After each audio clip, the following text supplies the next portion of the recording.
బాపట్ల జిల్లా అద్దంకి నియోజకవర్గం కురసపాడు మండలం మేదరమెట్ల తిమ్మన్నపాలెం గ్రామాల్లో గత నెల ఒకే రోజున 2 చైన్ స్నాచింగ్లకు పాల్పడిన ముద్దాయిలను సీఐ మల్లికార్జునరావు నేతృత్వంలో ఎస్ఐలు మహమ్మద్ రఫీ, సురేష్, వినోద్లు తమ సిబ్బందితో కలిసి శనివారం మేదరమెట్లలోని వై జంక్షన్ వద్ద అరెస్ట్ చేసినట్లు డీఎస్పీ మహమ్మద్ మెయిన్ మేదరమెట్లలో ఏర్పాటు చేసిన మీడియా సమావేశంలో పేర్కొన్నారు.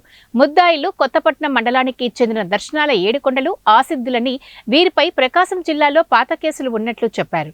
వీరి వద్ద నుంచి 126 గ్రాములు కల 5 బంగారపు ఆభరణాలను, 2 ద్విచక్ర వాహనాలను స్వాధీనం చేసుకున్నట్లు డీఎస్పీ తెలియజేశారు.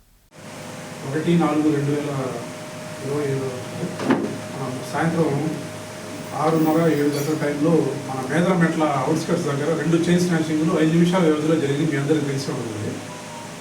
దాంట్లో ఇద్దరు మోటార్ బైక్ మీద వచ్చేసి ఇద్దరు మహిళల మెడల్లోంచి చైన్ స్నాచ్ చేసి తీసుకెళ్ళడం జరిగింది. బాగా కలకలం జరిగింది అది. ఆ రోజు అందరూ కూడా యాక్చువల్గా సీఎం గారి బందోబస్తు చినగంజాం ఏరియాలో ఉంటే అందరూ కూడా బందోబస్తులో ఉన్నారు. బందోబస్తు నుంచి రావడం ఈ ఇన్ఫర్మేషన్ మీద వెంటనే ఎస్పీ బాపట్ల ఎస్పీ శ్రీ కిషోర్ దూడి గారి ఆదేశాల మేరకు స్పెషల్ టీమ్స్ ఫామ్ చేసి ఈ సాంకేతికత ఇవన్నీ కూడా సీసీ క్యామ్స్, డ్రోన్ కెమెరాలు, అట్లాగే టవర్ డంప్స్ అవన్నీ ఈ సాంకేతికత ఉపయోగించి వెరిఫై చేస్తూ ఉన్నాము. అదే సమయంలో మన పక్క నైబరింగ్ జిల్లా అయిన ప్రకాశం జిల్లాలో కూడా చైన్ స్నాచింగ్స్ పాల్పడ్డారని చెప్పేసి గత వారం రోజుల నుంచి చైన్ స్నాచింగ్ వరుసగా జరిగింది. అక్కడ కూడా ప్రకాశం జిల్లాలో ఆ ఒంగోలు తాలూకా పోలీస్ స్టేషన్ పరిధిలో, చీమగుర్తి పోలీస్ స్టేషన్ పరిధిలో, అట్లాగే కొనకరమెట్ల పోలీస్ స్టేషన్ పరిధిలో కూడా చైన్ స్నాచింగ్ జరిగింది. ఇవన్నీ ఒక సీక్వెన్స్ ప్రకారం ఉండేటప్పటికీ వాటన్నిటి మీద మనం టెక్నాలజీ ఉపయోగించేసి సీసీ క్యామ్స్ పరిశీలించి ఒక క్లూస్ రాబట్టడం జరిగింది.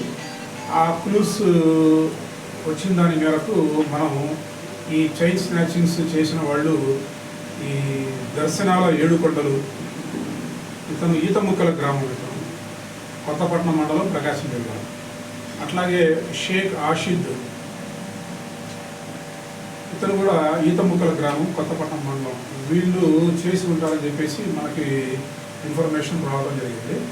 వాళ్ళ కోసం మనం ప్రయత్నం చేసే సమయంలో ఈరోజు అంటే 19/4/2025 తేదీన మనకి మేదరమెట్ల వై జంక్షన్ దగ్గర ఈ ఇద్దరు ముద్దాయిలు మళ్ళీ మోటార్ బైక్ మీద మన మేదరమెట్ల వైపు రావడం జరిగింది.